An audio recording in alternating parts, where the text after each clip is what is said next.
যাতে আমি কোর্টে যাই কোনো স্বীকারোক্তি না দেয়, আমি যাতে কোর্টে না যাই, আমি কোনো আসামির নামে যা যাতে স্বীকারোক্তি।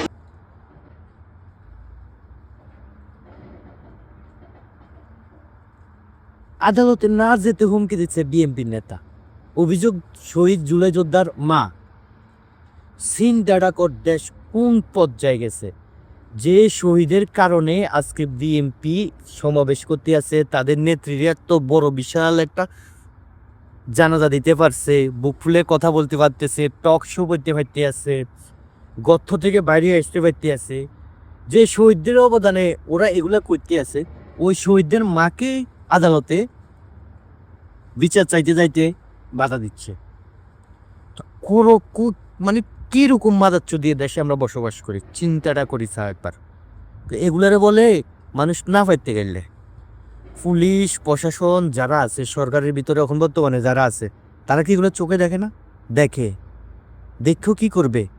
কারণ জামাত যদি আসে ক্ষমতায়, জামাত যদি সরকার গঠন করে, তাহলে তো পুলিশ টেবিল তল দিয়ে আদান প্রদান করতে পারবে না, খাইতে পারবে না।